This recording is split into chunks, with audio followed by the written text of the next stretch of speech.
Hi, everybody. I'm Traven Rice. I am the Arts and Culture Editor at The Lowdown, and this is the Lowdown Culture Cast. And we're talking with culture changers in downtown New York.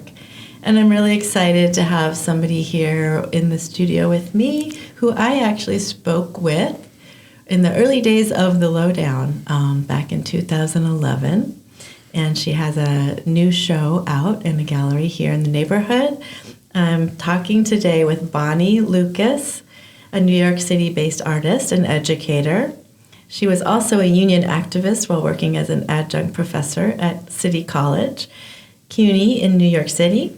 Born in Syracuse, New York, she attended Wellesley College, majoring in art history and earned an MFA from Rutgers. Bonnie creates art focused on feminine themes like domesticity, identity, and childhood.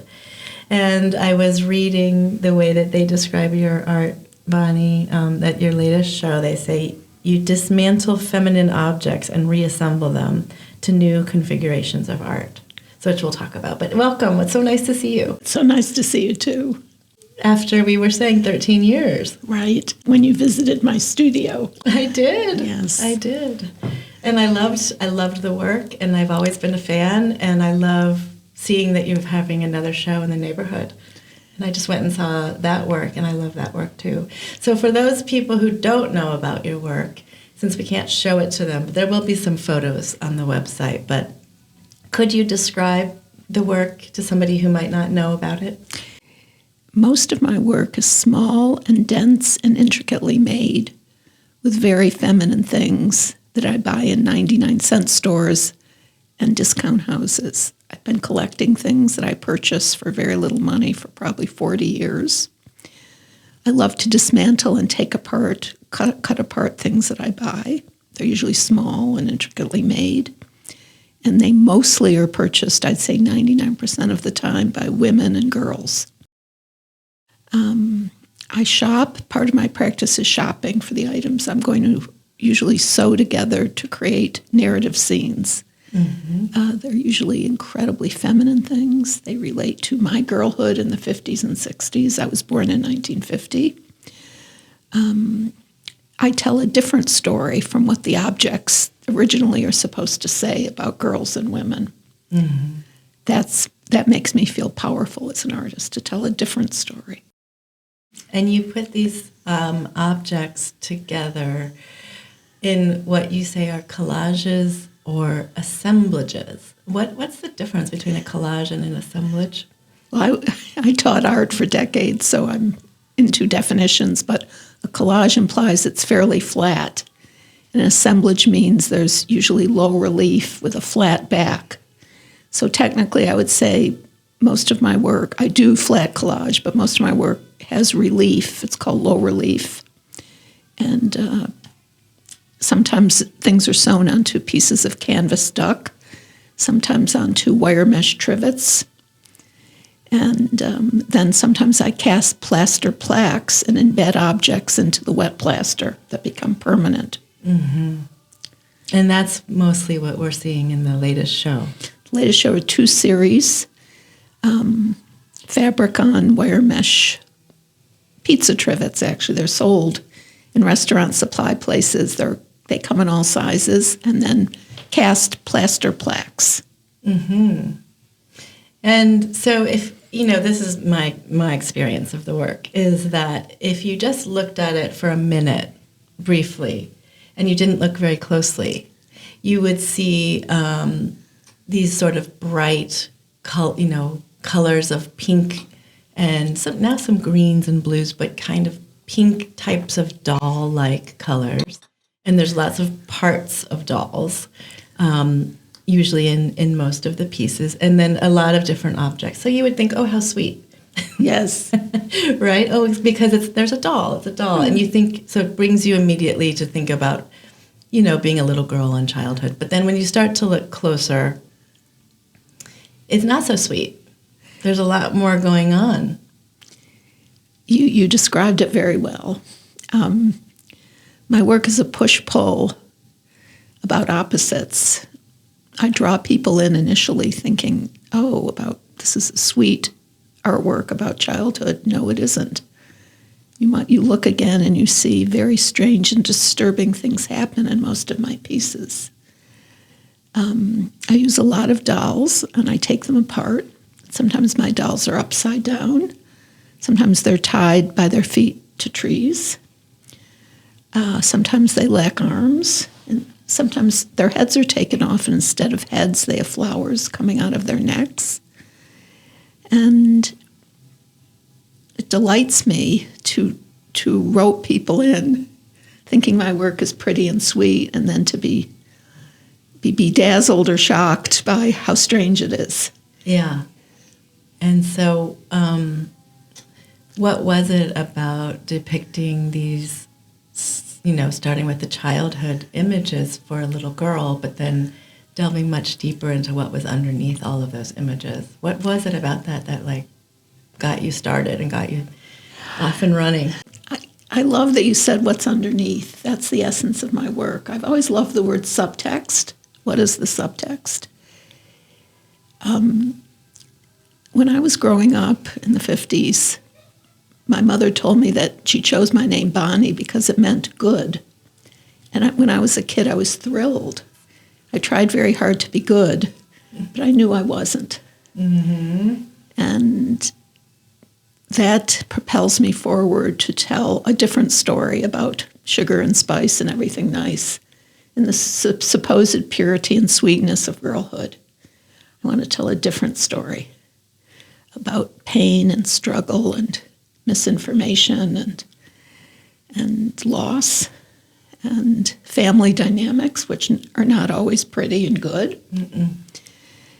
And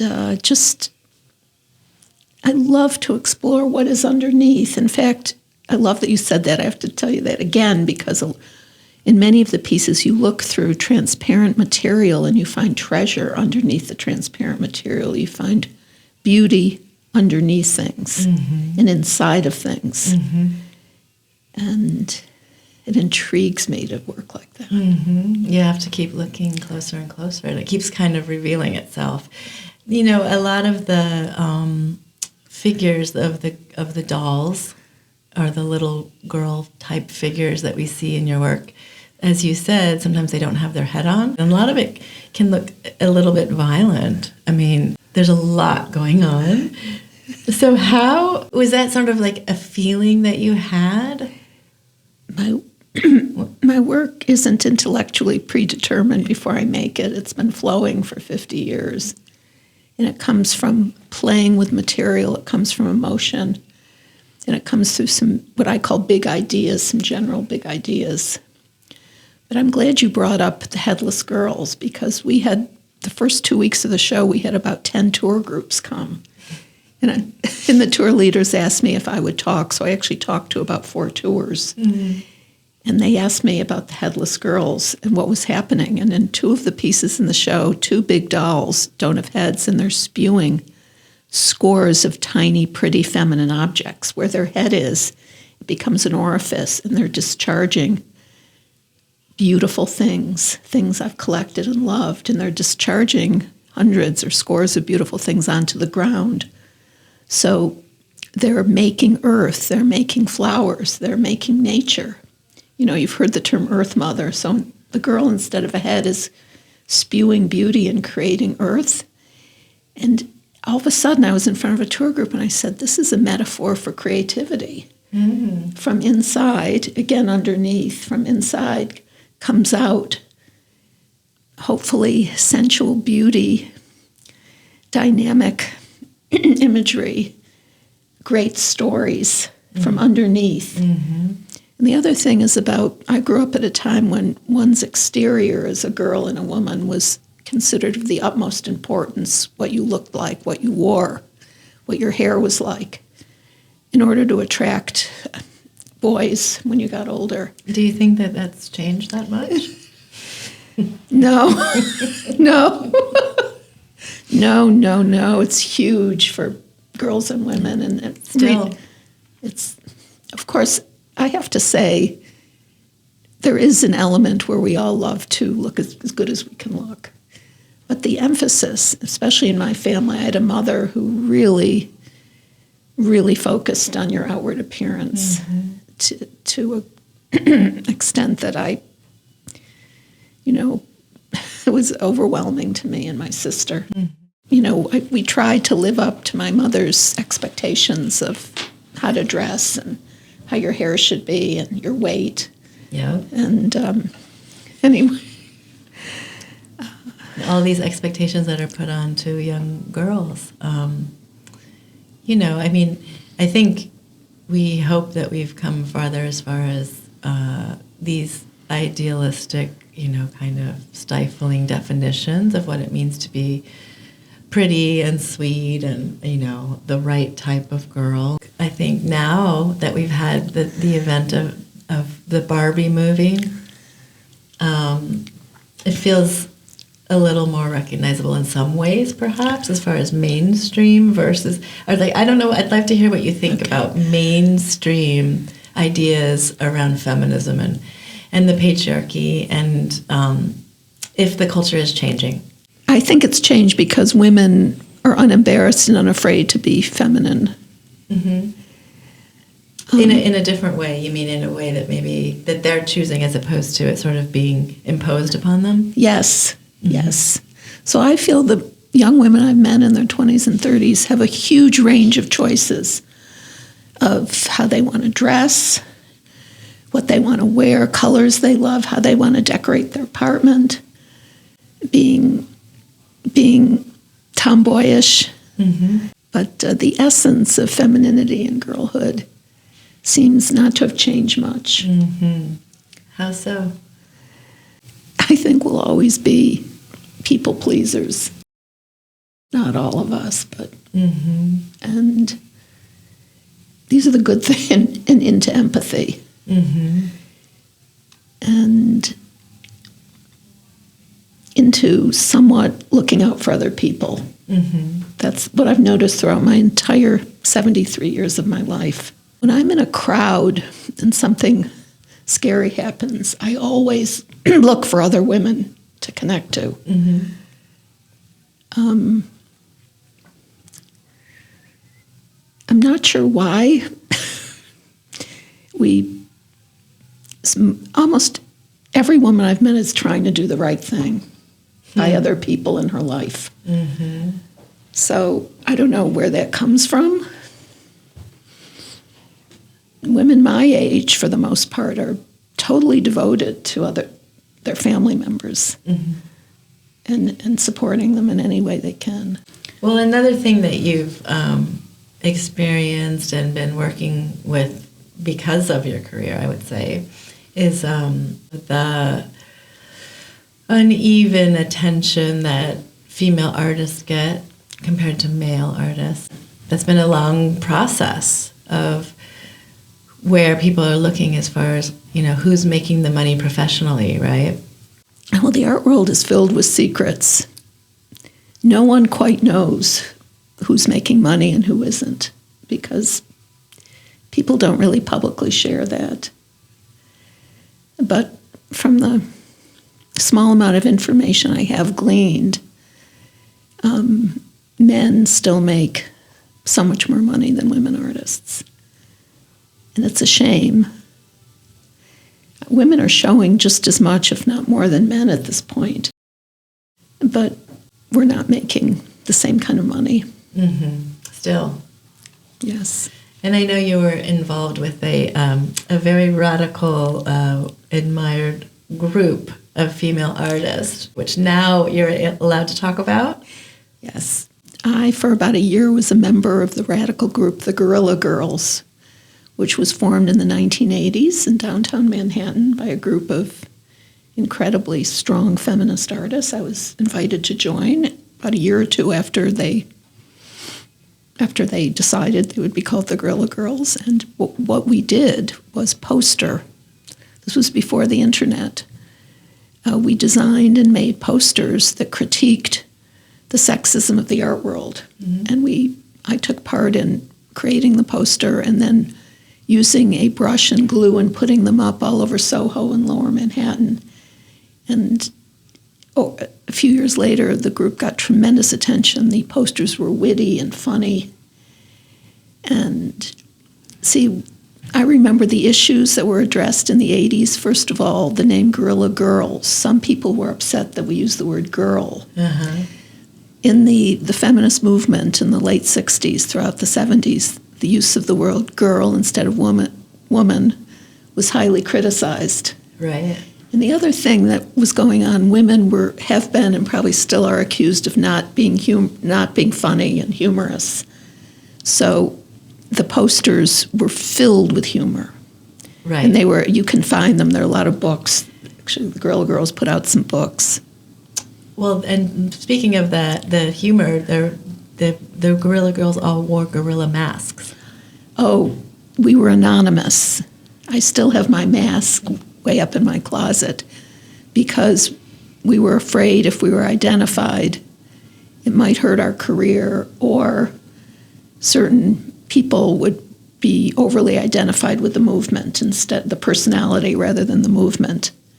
Right? We were anonymous. Now, most Guerrilla Girls still are anonymous, but the decision was made a few years ago that if a former Guerrilla Girl wanted to come out, we could. That's big. That's a big change. I know it was such a secret. Nobody could talk about it if they were really a member. Nobody knew who the members were. But they're still doing some big events, right? Decades ago, there was a major split, and a sad confrontational situation developed. It seems so long ago.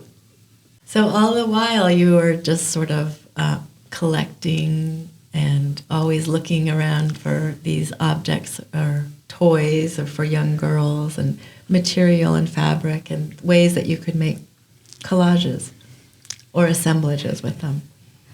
Yes, I love talking about that because a big part of being an artist for me is shopping. And I have to tell you an anecdote. In the 80s, I was part of a panel discussion back at Rutgers University where I got my MFA, talking about being a young artist in New York. And I used the phrase, I'm fulfilling the woman's prerogative to shop. And I thought it was funny and humorous, but guess what? This is the 80s. I got flack. I was told I shouldn't make a joke about that. Really? Yes. So I've given you some anecdotes about New York in the 80s, the art world. Yeah. And I felt embarrassed that I'd said that. But let me tell you, in my small apartment now, I have thousands of small objects that I bought over the last 40, almost 50 years. And I delight in getting a bag of them and sitting on my couch and looking through them for inspiration. Mm-hmm. I have a great memory of sometimes where I bought it and even how much it costs and if I've used it before. Mm-hmm. And if you were yesterday I took 2 friends to see my show and I gave them a private tour and I pointed out the little objects. And for example, I said, this is a camisole top I cut off. I bought that about 20 years ago in Midtown. Wow. So I take this very, very seriously. This is like treasure hunting for me. Mm-hmm. It was a sequined pink camisole top for $2. And I've used it about 5 times, the corners of it, the sequins. Uh-huh. I probably still have part of it left in a bag. Mm-hmm. But I'm dismantling culture. That's what I feel like I'm doing. I'm dismantling the culture that's imposed on girls and women. And I'm telling a new story, my story, a different story. Of course, I'm buying things, but I always say to myself, they're practically free because they're $1. And 50 years ago, they were 25 cents in bins. But that is the most you would spend. Right, and it was a game to me. It was like, what is our culture selling for the least amount of money that I think is a treasure? The other thing I was telling my friend yesterday, that I'm showing off things in my work that other people laugh at and reject. They call it junk. Mm-hmm. They think it's silly if it's got a little Disney princess on it. Mm-hmm. Not to me. To me, it's a treasure, and I'll show it off. I feel like it's a little museum of things that I've created. Because think about this, girl culture has never gotten any respect.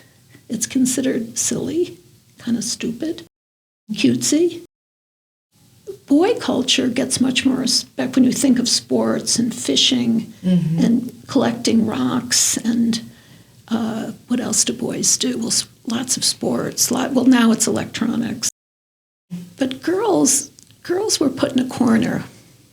I have a huge, I can't tell you, respect for women's crafts and traditional women's crafts and knitting and crocheting. And when I came to New York, the word craft was considered a no-no in the 1980s art world. They rejected craft.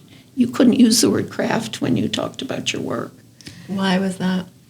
Because in the 80s, they separated craft from real art. They had a whole movement called fabric art, separate from the real art, because the real art is mostly about the intellect. The craft is about sensuality and tradition and loving materials and shopping for your yarn and matching colors. They sucked it out of the art world. You're getting me going. They sucked it away. I'm glad they didn't suck it out of you. No. You've